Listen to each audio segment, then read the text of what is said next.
Okay guys, in this module we're going to look at teacher-created video and the key benefits. First of all, we've got student progress. John Hattie's effect sizes says that instructional videos are a 0.52 effect size, so that's well above a year's worth of learning. So it's a tool that can be used to improve student progress greater than a year's worth of learning.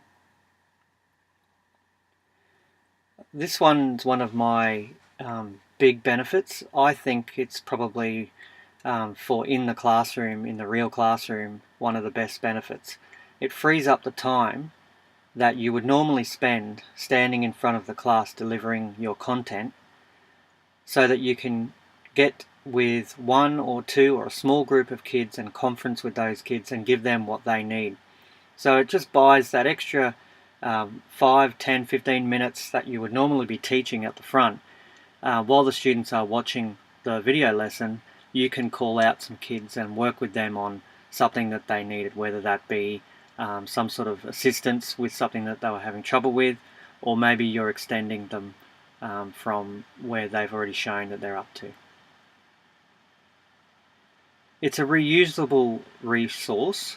So once you've created it, and it does take some time to create the videos, but once you have created them, you don't have to recreate them. They're reusable all the time, which means that the students can watch them more than once, and also you can use them more than once, and so can other people. Which leads me to this one. They're a pass-onable resource, so you can take that resource and even if you're not in that same year level next year, the teacher that replaces your position at that year level can go into it with those resources already built. And then obviously if you've moved into a different year level and they've done it, then you've got some resources there straight away. In the same way, it's a school-wide resource. So let's say you're in grade 4 and you have a student that's really struggling in maths.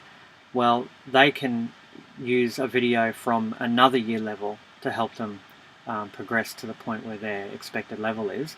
And in the other way, at the other end of the scale, if you've got a student who needs extending, you can obviously use a video from another year level above to help with that.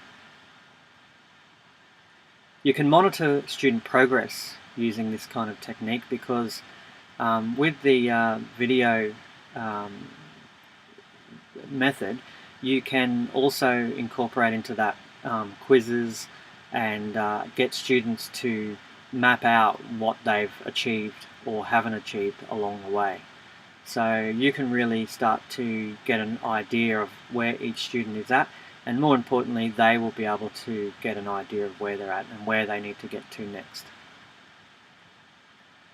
Differentiation, obviously being able to do that is helpful in progressing students along at their rate. So you can create a series of videos that are aimed at the different levels. So for example, in maths, you can make a video for each proficiency strand. So maybe a student is at an understanding level, and once they've gotten that, they can move through until they get to a point where they're reasoning. Another student might not start at the understanding level, they might start at problem solving and move to reasoning in that way. So video construction can be organized around the students' various levels and places where they're at. Engagement of students, this is another big one for me. I think that these learners, these 21st century learners, aren't the same as what I know I was when we went to school, where it was mainly worksheets. So what you get with videos is, and what we've seen in the past as well with other projects that we've seen at school, is that they really enjoy having the teacher's calm voice in the video, not the teacher voice that they often hear in the classroom, which is usually a bit louder and a little bit more stern. So that calm, relaxed, almost talking person to person voice.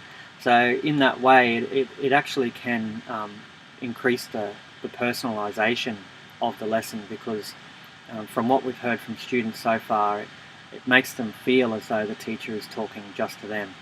Obviously, using the digital format as well is an automatic engager for most students. So having an iPad lesson video on their screen can often be help engage straight from that. So engagement of students, I think, using the video technique straight away helps with that. Being able to pause the teacher and rewind as well, so they don't get lost. If they do happen to drift off a little bit, all they have to do is go back and watch that part again. If they need to work something out, or if they need just a second just to process what you've just said, they can pause you and they can turn their volume up and down. There's a whole bunch of different controls that they have over the teacher that they normally wouldn't have with a teacher standing up in front of the room. And really what we want to achieve here is the students being responsible for their own learning journey. So being able to say, okay, well, I know that I can't do this, so I'm going to learn about that. And then once I've learned about that, I'm going to move on to the next thing. And if I don't still understand, I might have to watch that again. And I know that I'm going to have to practice that to be able to move on. So the students knowing where they are and where they've got to get to and what they've got to do to get to that point is really the main goal of all of our teaching. But the video lessons, with the ability for them to have more control over what they're learning, can assist with that. So there we go, the key benefits of using the video techniques. Student progress. It buys you some time. It's a reusable, pass-onable and school-wide resource. It helps you to monitor student progress. It's a great differentiation tool. It helps with engagement of students, and it creates student responsibility with their own learning journey.